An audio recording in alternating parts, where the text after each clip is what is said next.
wolof ak Leuz def dañu ñëw ci enquête yéenekaay gestion du cinéma sénégalais où sont passés les milliards du FOPICA waaw gestion Sénégal loolu laaj ba enquête yéenekaay moo ko xëyee tey fan la suñuy milliards fan la milliardu FOPICA bi génne fu mu ne tey ci xam nga réew mi moom vraiment léegi coow li bëri na fu ne dañuy wax ne dañ ko laaj Madior ah dañ ko Madior dana ku mel tooñ Madior nga nag ñu dikkaat ci beneen yéenekaay yi 24 heures chrono l'Afrique subsaharienne paiera 20 milliards d'intérêts dañuy ñëw ci la porte ouverte aux entreprises sénégalaises pour faire du contenu local un levier clé de l'intégration économique dans le sous-secteur du gaz, réseau gazier du Sénégal, secrétaire technique du comité national du suivi du contenu local. Pape Momar Lo, DG RGSA, la signature de ce protocole montre l'ambition commune de bâtir une industrie gazière, industrie et résilience au service de la souveraineté énergétique, de la compétitivité nationale et du développement du contenu local au Sénégal. Donc mu nekk loo xamante ni xëti yéenekaay yi 24 chrono ñëw ci assemblée nationale. waaw foofu li ñuy tax lan lañ ci mën a wax. mooy li am solo. waaw su ñuy wax économie. endogène daf maa gënal exogène te lu toll ni gaz nga am ko ci réew mel ni amoo ko fi muy gën di yokk saa su nekk boo xoolee Sénégal li mu soxla ci gaz ci jamono yi buñ ko doon natt tey mën nañu wax ne bi ñu boolee ñun ak Mauritanie 300 kenn ku nekk 150 ñun dañ na doy soxla wuñ. jël 35 ñii nag bi ñu ñëwee dañ ne. ñun xalaatuñoo liquéfier muy dem fii lañ koy toggee fii lañ koy defaree leneen liy génn lu nekk kii loolu nag doomu Sénégal yi da nga leen di woo ñu dugg ci biir. sous-traitant dans le sous-secteur du gaz. ñu am li ñuy wax ay champion ci wàllu gazier ndax Sénégal nekk parce que dëkk yi ko doon seeni kii dañ fi am fii yombal gi fi la ñu ko war a gën a defee ci entreprise locale yi fi nekk xam nga sànq maa ngi lay wax 3000 milliards yi li nga xam ne moo tabax léppi centrale bële. ci côté pétrole mais est-ce que xam nga ne même suñu gaz bi buñ ko gérer woon tey Sénégal amoon na ay champion ni ñu dugalee Ablaye Dia ci West Africa Energy wala Moustapha Ndiaye bi ñu koy ñaanal mu génn ci loxo tey buñ ko defoon ci gazu Sénégal tey Sénégal moo ciy gën a jëmee kanam ñu am ay plus de milliardaires que l'Éthiopie mën na nekk. Assemblée nationale examen de la levée de l'immunité parlementaire de Moustapha Diop et Salimata Diop lundi. dañuy mettre en place commission. baat ak tontu la. face comme une lettre à la poste. de Leuz mu ngi noonu donc Moustapha Diop ak Salimata Diop et bokk Diop bi. Le quotidien xëtu yéenekaay rapport de la Cour des comptes le printemps de l'APR à Washington la district du FMI a reçu le contre-rapport de Macky Sall donc contre-rapport bi nga xamante ni Pape Malick Ndour. moom la présenté woon seen conférence de presse di wane di naqarlu wala di ñaawlu wala di démentir. li Cour des comptes do wax ak waa Pastef ñoom def nañ seen rapport dama laajte ni ñoom kan mooy seen Cour des comptes ak yenn mooy seen magistrat loolu du problème xam nga ñaar yëpp buñ ko tegee FMI ndaw si gis nga ko bi Sénégal defee exercice boobu waaw bi mu noppee lu mu def sant Sénégal ci mbir mi ci exercice de transparent bi nga xamee ne moom lañ def su doon lor ñun lay lor ñun ñoo ne leen téye leen seen xaalis ñu càmbar ba pare càmbar ne leen ñi ngeen daan lebal dañ leen a fen ñooñu taxaw ne fenuñu léegi kay indi benn contre rapport ñu gam-gamle li muy gën a def rek mooy ñu xam kan moo nekk ci dëgg te loolu jarul laaj. fonds Covid ba tey directeur général de la NSTS libéré ginnaaw bi ñu ko arrêté. kanam Moustapha Ndiaye. mu ngi noonu. waaw moom laa doon ñaan sànq. équipement du bureau de moyens du ministre de l'éducation Guy Marius Sagna mobilier de la polémique donc muy xeetu yéenekaay bi boobu la génnee le quotidien. ñi njëkkante ak temps bi les échos yéenekaay muy wax bénéficiant de retour parquet Demba Ngom très loin des affaires de son frère Farba Ngom c'est un homme d'affaires prospère entre la Côte d'Ivoire le Burkina et le Gabon il n'est venu au Sénégal que le 26 février veille de l'emprisonnement de son frère Farba Ngom c'est lui-même qui a dit aux enquêteurs qu'il y avait 100 millions dans son coffre-fort waaw de mbir la saa wolof ngom-ngom yi de taq na ci mbir mi. waaw mbir mi wet gu nekk boo demee fekk fa ñu baax fekk fa ñu bon. loolu mooy wax ci. li fi am mooy que bi mu ñëwee yàggut ak l'essentiel li ci am solo mooy mbir mi salaan gaaw naa jooy waaye ku ko laalul du jooy. Accusé de présumée corruption pour 50 millions par un entrepreneur. waaw Ismaïla Madior Fall accuse Ousmane Diagne. C'est mon successeur au ministère de la justice qui m'a amené à la haute cour de justice loolu la wax mais Ousmane Diagne ko yóbbu ci ministère de la haute cour de la justice haute cour de justice moo ko fa yóbbu la vérité sur la corruption présumée on m'a offert 50 millions que j'ai décliné may nañ ma ko mais ma pousse ko delloo ko. Maître Aïssata Sall qui m'a succédé au ministère viendra témoigner à l'audience. ah waaw mais loolu kay jeex na nañ témoin bu wóoree ne noonu la demee kay day ñibbi géeñ la rek. waaw suñ toll nii dañoo jàpp am na ku koy témoin kay. waaw te maître Ousmane Diagne nag waaye la de wala. waaye moo ko yóbbu pour cour de justice. waaw mais moom loolu la wax rek waaye bu fekkee ne xaj na moom xam nga moom nee na woon wóoru ko waaye lii da koo njort. waaw léegi te moom joxoñ nañu fële kay wane ne ministère am bi mu kii yoon war nañ faa xoolaat. non maître moom wax dëgg yàlla kii saa dëggal. Ismaïla waaw professeur moom dañ koy sant di ko gërëm. xam naa ne affaire yi. dañ ko sant di ko gërëm. dina leer dina neex. ñu demaat ci beneen xëtu yéen kaay bi ñu jógee ñëw ci Soleil yéen kaay lancement du programme de résilience du système alimentaire 153 milliards de francs CFA sur 6 ans journal bi nag moom lu amal njëriñ Sénégal ci lu essentiel lay wax du wax ci détail mooy journal yi Le Soleil. waaw Le Soleil moom ci état li muy taxaw ak ci muy def. moom lay fësal moom lay waxtaane. L'initiative est financée par l'État la Banque mondiale et le FIDA. Fii nag. lii daal mooy mbir mi. xam nga bala na nga ne naam ne fa. waaw nit ñi faaw ñu am saako bu deful du taxaw. faaw boo bëggee lekk ci njëg gu yomb. boo bëggee 1000 hectares de ferme moderne à aménage. maa la ko wax ak 61 000 bénéficiaires ciblés. maa la ko wax ak réew bi dégg nga lim la waxoon assemblée keroog mais da ngeen gis lu doy waar lu ngeen masta gis. nee naa la ren la état nar a teg ay tracteur état moo nar a nekk surga yi baykat yi ren. vrai surga bu mag moo nar a doon état. toog fa nga toog dugg ci plateforme bi woote ne kaay leen. waaw kaay bayal ma état ñëw ba bayal la ba noppi nga fay. ci njëkk yomb mu kii waaye nag bul fàtte li sëñ bi wax sànq. fii nag da ngay fii nag dinañ samp laaj 6 ans nga wax yéen est-ce que 6 ans nguur gi 2029 day mandat bi jeex wala. mu ne. mais ñun. xoolal les mu ne.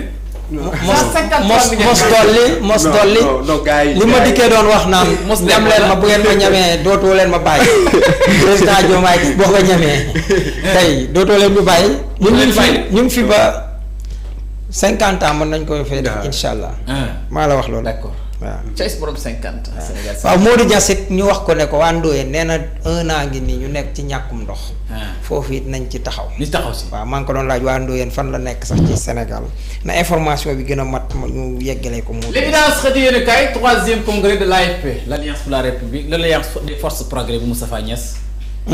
benn imbécile. qui pour succéder à Moustapha Niasse kan moo koy succéder. mbaa du fa toogaat na leen benn imbécile. benn solopar. AFP ma ne. ministre ku iñaane sa ndono. sa deyin ñaaw. sa waroon a préparer ca démb ba Malick Gakou ma ne déglu ma. Malick Gakou daa toog ami ambition yëg ne mag la ay gone yu àndoon ak yow depuis 1998 nga jéem mënoon Macky Sall tax nga di leen tëkku naan benn imbécile benn salopeur.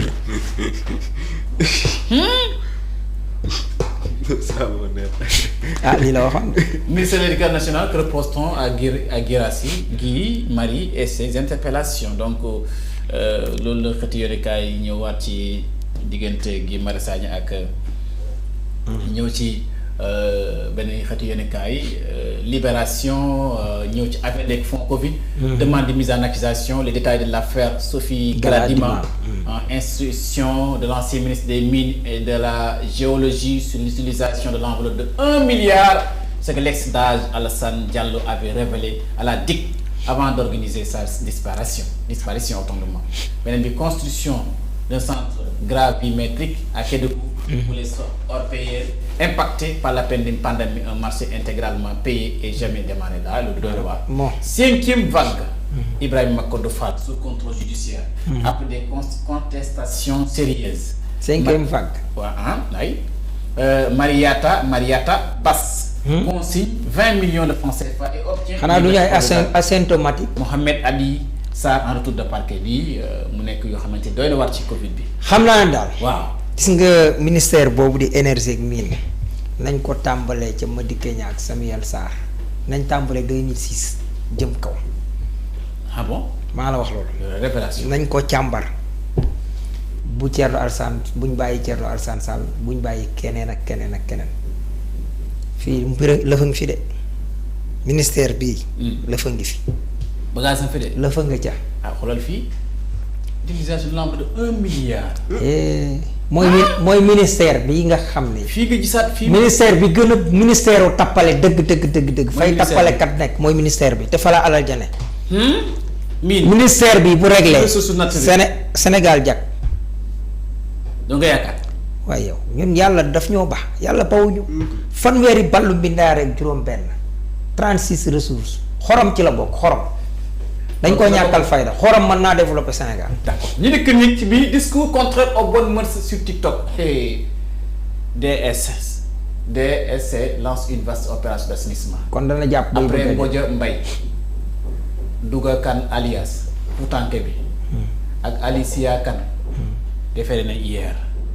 fu naa ne léegi TikTok bi ku la neex nga wax lu la neex xaalis turu nit maanaam dana dakk comme vaste d'assainissement bi commencé na.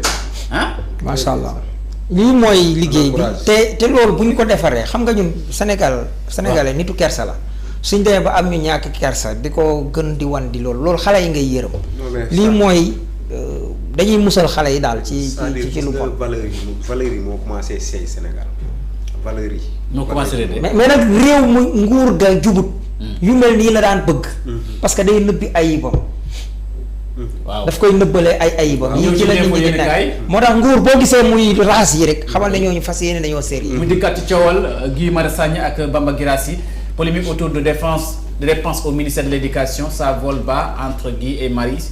Guirassy montant le plus surprenant dans cette interpellation c'est le montant dérisoire concerne qui contraste fortement avec l'indignation affichée donc loolu neexul ko. sant yàlla si l'exercice du contrôle parlementaire ne saurait se faire ni dans l'approximation ni dans une volonté d'instrumentalisation politique bon Guirassy mel la République a besoin de débats sérieux rigoureux et documentés donc. ma ne. débat bi sérieux wul de. ma ne. documenté wuñ ko de. moo ma gënal ma ne. ngay wax de. ñun xam nga lu ñuy sauf ignorance ou posture délibérée tout parlementaire rompu aux réalités de l'administration c'est que ces dépenses relevées du fonctionnement normal d'un cabinet ministériel mu ngi waar Guy Marius Sagna mu ngi ko waar de Guy Marius Sagna ne ko monsieur le ministre de l'éducation nationale dans votre réponse vous dites une chose et son contraire lii di doy na waar. ma ne. au nom la gestion rigoureuse et utile à chaque franc CFA que vous revendiquez avez-vous besoin de changer de neuf par du neuf. ma ne xam nga ñun lu ñu war a sant yàlla. Guy Marius Sagna Bamba Guirassy lii ci ay 650 000 la yam. waaw franc CFA. ñii mu nekk ci diggante député bi ak ministre bi ci suñu magistrat fee nag ay milliards lañ daan dóor. te kenn du wax. te kenn du wax. waa lii du sant yàlla.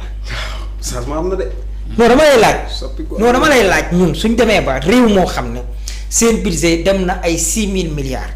te bi muy toll ay 3000 milliards ay nit di toje ay milliards ñii ay 100 nangam milliards ñu leen koy tompe ñii ñu naan 1000 milliards compte yu ñu naan 1000 milliards coow li fi am yëpp ñun ci suñu magistère ci diggante 650 000 ay 1 million lu matu 10 millions ci lañ diggante ab député célèbre député nekk ak ministère de l'éducation.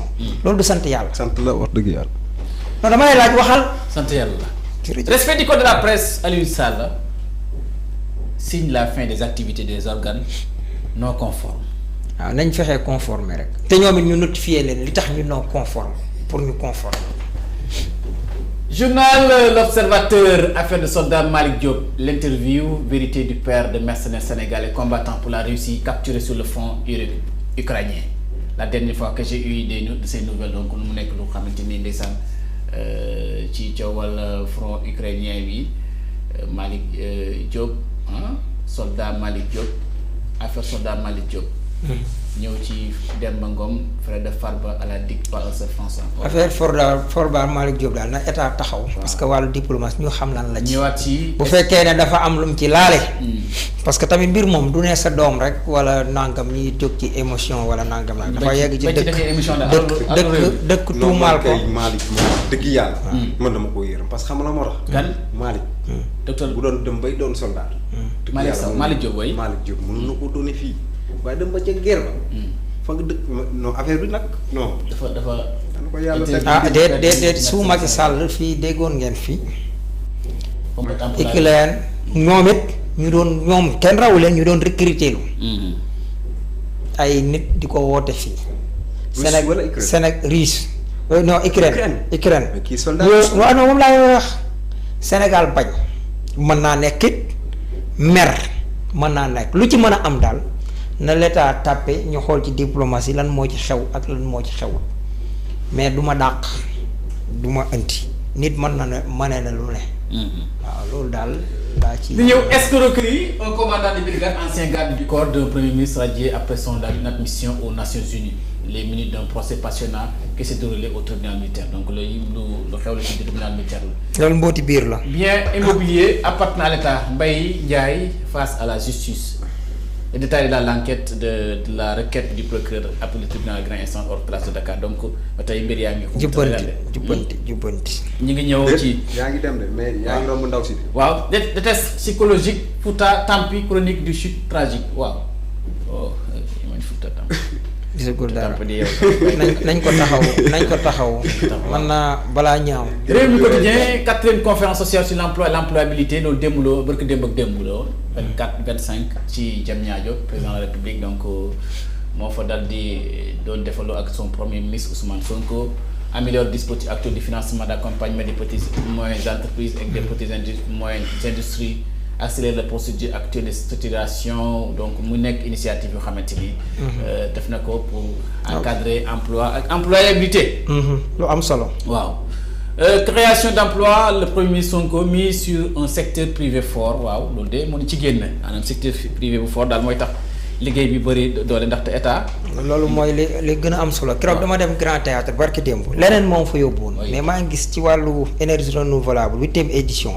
mais li ngay gisee Sénégalais yi keroog maa borom réew mi ñoo fa ànd borom réew mi xam nga borom réew mi. borom réew mi bëgg naa ñeebi di ko dàngan gi mais faaw mu sol mascotte nag wala affaire yooyu xaw a déguisé. moom ba léegi nangu woon kanam. nangutu woon kanam. waaw loolu la borom réew fu mu ne. sérieux quoi sama xarit la. waaw mais keroog dañuy yegg. waaw ndeysaan ma ne ko lii mooy wane ne réew mi ngi dox. di mbañik tamit yàgg cee nag di ci dox ci wàllu employabilité. yàlla nañ ko suñu borom fayal. mag mu baax la ci réew mi magum liggéeykat. d'accord maa ngi jaajëfal doomam Moustapha. Source A. Examen de projet de résolution pour la constitution des commissions ad hoc chargées de statuer de la demande de levée immunité parlementaire des députés Moustapha Diop loolu altine la ñi ñëwaat ci yenn xëtu yenn kaay njëkkat temps bi. Régulation des médias au Sénégal le gouvernement ose le ton donc mooy taxawaayu ministre de l'éducation nationale ministre de la communication des télécommunications et du numérique moo dal di jël matukaay yoo pour les sous sanctions et autres poursuites près de 380 organes de presse seraient concernés donc ñooñu fas na yéen a jëflante ak ministre bi ci fan yi néew ginnaaw comme respecté ñu nekkoon ci code respecté code de la presse beneen bi ñu ñëwaat ci tribune yéen kaay journalu Saa Wolof bi Madiambal Diagne s'insurge contre la décision d'Aliou Sall donc Madiambal ndax métti na la bu baax a baax décision bi nga xamante ni ministre bi jël na ko ci. mu ne une honte dans une démocratie. oui ñoom it honte la démb. une honte ci li ñu def. dans une démocratie Pape Alé Niang wax li ñu wax leneen. waaw ñoom du ñu rus. amuñ lu ñuy jomb. ñoom tribune yéen ñoom tribune. tribune yaa ko moom non tribune sa moomal la de une honte dans une démocratie si on peut autoriser des chaînes YouTube qui ont montré au public comment fabriquer des cocktails Molotov on devrait franchement laisser d'autres qui n'ont pas commis une telle hérésie continuer d'opérer. demande rek bokk kii amatul espace ci. Madiambal Diagne wax de. kii. moom dafa amatul valeur ci espace. Madiambal Diagne wax ci tribune yéen kaay. kii moom. Sadio waaw Madiambal. ma ne. Madiambal bari na lu mu yàq de. kan ma ko jubale. ma ne. kan Modou Niass nee na. waaw Modou Niass nee na. waaw. commune bu Ndoyeen mi ngi nekk ci région de Louga. waaw. département de Kébémer arrondissement de Darou Mouhty. commune de Ndoyeen dafa ñàkk ndox ay at a ngi nii na état gaaw ci ndox mu ñu naan. loolu la gënal di commenter ci Walfadjri. waa ji Diagne ah. Walf Quotidien dafa ne ñu war na ci diggante Guy Marius Sagna ak Bamba Girassi mais dañu ñëw ci parti socialiste révolte contre Aminata Mbengue Ndiaye parti bi moom du ko joxe. wax dëgg yàlla. xaar moo wel loolu. gaa yaa ngi décoré de. nga ñu jëlee photo affaire bi doy na waar. parti bi ah. lii du daara la ko joxe. ñu joxe parti bi de est-ce que di ko joxe yow wala ñu woo Khalifa Sall. waay yow. foofu xam naa ne. ku war a dee man du ma la indiwaat ci lii daal laay wax muy ñoom ñaar ñii ñëpp nañu xam ne ngëneel la ñu am ministre. boo xam ne yaa ngi jiite. nit di la laaj nit di la laaj. loolu pour man nit ki lépp lu la gaar rek. mais laaj nag dafa am façon laaj. ah non mais ma tontu la rek façon. souvent rek laajoon Macky Sall. waaw bu ma laajee ma ne. Marie Le Pen. waaw laaj waaw foofu ci Macky Sall la. waaye ñun fii jubal jubanti la ñu nekk. ku bañ ñu laaj la Mansour Faye ne woon na. ku bañ ñu laaj la laajatee ma porté la plainte. ma ne ku bañ ñu laaj la laaj moom. ku bañ ñu laaj la rawatina député. ki ñu représenté fële bul jiite suñu yëf. wax ko rek dalaa laaj rek tontu ko rek. waaw te ji ñoom it ñuy tontu ci laaj yi. te lii kanam la jëm moo gën ñu dem ba gis fi kuy dóor. ay 1000 milliards ñu fay yegg. waaw en tout cas. te lii day wane ne keneen ku fi dóor 10 millions it ñu da ngay feeñ. lii tamit ci jubal ci bënti la. gaa yi kay seen fit wax naa la ko Seydina Omar président de la république la woon mbubb la yore. toog di waare ci minbar bi am ku taxaw ne ko hey bu mu yegg sa mbub mii li tax nga jotle te ñu cëkkale lañ bëgg nga xam lu mu doon xanaa loolu moo gën a yomb. matériel u ndékkikaay wala tapis boo jëndee 10 millions wala nangam yooyu. ne ko sa mbubb mii lu tax ñun ñu cëkkale yow Omar ibn Khattab nga jotle vraiment mu bëgg a tontu doom ji ne ko déet baay. jóg ne leen damaa am ni ñëpp ni ngeen amee saa baay am laa ni amee man maa xam ne saa baay jotlewul ndax leen a ëpp njool ma jël sama wàll jox ko moo tax mu jotle ngeen cëkkale lii la ñu ne ko Omar mën ngaa wëyal kon Moustapha Guirassy comporte-toi comme un Omar ibn Khattab. affaire yi metti wut. gaa yaa ngi kontaan de je suis choqué par ce qui se passe dans mon pays heureusement le jubal jubanti est là lépp dina leer incha allah. ce ne sont pas des voleurs mais des criminels. ak sa waaw gars yi dañuy kontaan nag bu di yéen ci commentaire yi xam nga mbokk yi amis téléspectateurs li ma leen di bëgg a wax mooy chaque samedi loolu ñu xaar fajoor dana gën a neex na xumb dana dagal ndax tey li ñu dal tey dootuñu dalati 9h day xumb dagal 9h lay commencé 9h0 ah te tey bu wéetee te wéet ji ngeen day ba léegi saa wala moom fajoor moom mooy borom fajoor donc fajoor moom bu bëgg ne ku bëgg commencé 10h bu ñu ko fi commencé 10h 9h lañ koy commencé dégg nga te incha allah rabbi. neel gaa yi nee leen bis bu Guy Marius laajoon lu mel nii Sonko. waaw Sonko di am lu ko. mais waaw non non. non lu ma la bëgg ñaan. comme. mais Guy Marius Sagna nañ ko indi samedi bi. waaw non loolu leneen la damay wax rek gaa yi ne. xool ko nu mu koy daggee ni ma leneen. damay wax rek gaa yi ne.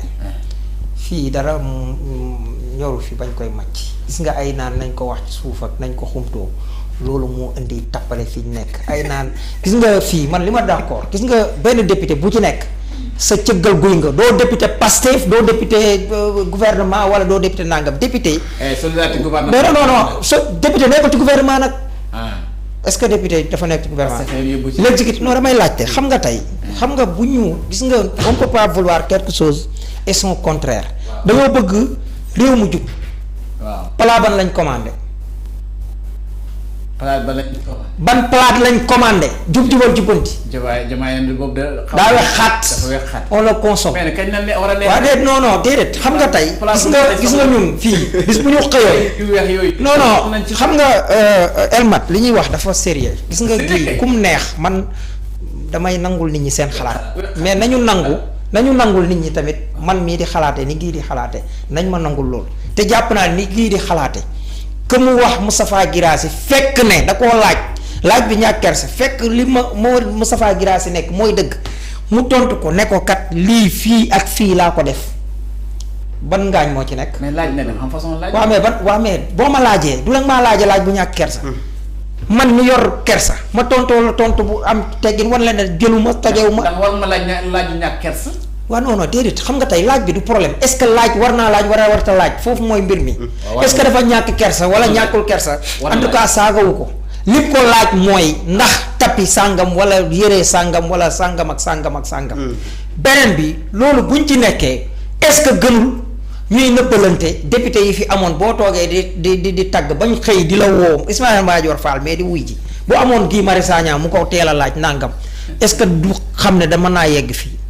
dama lay laaj. d'accord kan moo ci jariñu lii lan la ci maam li kii laaj lan la mën a yàq ci mbir mi lu dul defar sax képp la gis nga bu la yàlla teral ngay indi lu la tedd nga ay député lañ exécutif day yem ci exécutif loolu ñun dañ doon wut ay député vrai député lañ doon wut mooy député boo xam ne bu nekkee ci biir hémicycle bi ministre bi ñëw du xool ndax ñoo bokk parti ba du ma ko laaj nay Diomaye wala mooy Ousmane Sonko même laaj la war a nekk te bu nekkoon ne Ousmane Sonko moo tontu liy Guirassy war a wax man saa wala fii bu ma toogee li mu wax Guirassy laa koy wax nangu naa Diomaye baax ba baax xotti baax Ousmane Sonko am jom ba xotti baax waaye nangu ma mu ëpp ma jom am njàng képp lañ mën a ëpp am sensu jiite ma.